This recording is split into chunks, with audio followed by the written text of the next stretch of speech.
18,26,679 രൂപയ്ക്ക് വിൽക്കുവാനായി തയ്യാറാക്കി വെച്ചിരുന്ന മായം ചേർത്ത് നിർമ്മിച്ച നെയ്യും പശുവിൻ പാൽ ക്രീമും എരുമ പാൽ ക്രീമും പിടികൂടി.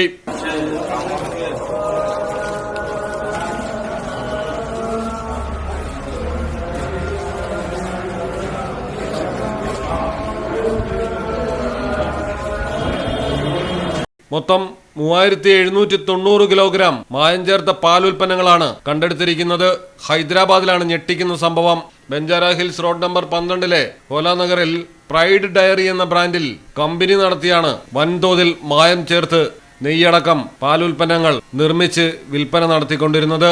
കമ്പനി ഉടമയായ 26 വയസ്സുകാരൻ മുഹമ്മദ് ജുനൈദ് ഹുസൈനെ പോലീസ് കസ്റ്റഡിയിലെടുത്ത് ചോദ്യം ചെയ്യുന്നു. നെയ്യിൽ പാമോയിലും വനസ്പതിയും രാസവസ്തുക്കളും ചേർത്താണ് പ്രതി വിൽപ്പന നടത്തി വന്നിരുന്നത്. ഇവ നിർമ്മിക്കാൻ ഉപയോഗിച്ചിരുന്ന 2 ബോയിലറുകൾ, പാക്കിംഗ് മെഷീനുകൾ, വെയിങ് മെഷീനുകൾ, ഗ്യാസ് സിലിണ്ടറുകൾ എന്നിവയുൾപ്പെടെയുള്ള യന്ത്രസാമഗ്രികളും task force additional DCP Ande Srinivasa റാവുവിന്റെ നേതൃത്വത്തിൽ പിടിച്ചെടുത്തിട്ടുണ്ട്. ഹോട്ടലുകൾക്കാണ് പ്രധാനമായും പ്രതി ഇവ വിൽപ്പന നടത്തിയിരുന്നത്. പൊതുവിപണിയിലും വൻതോതിൽ വിറ്റഴിച്ചതായി വിവരം. ഗുരുതരമായ ആരോഗ്യ പ്രശ്നങ്ങളാണ് ഇവ ഉപയോഗിക്കുന്നതിലൂടെ ഉണ്ടാവുകയെന്ന് ആരോഗ്യ വിദഗ്ധരും വിലയിരുത്തുന്നു. പ്രതിക്കെതിരെ വിവിധ വകുപ്പുകൾ ചേർത്ത് മസ്ബഡാങ് പോലീസ് കേസെടുത്തു. News desk Malayalam television.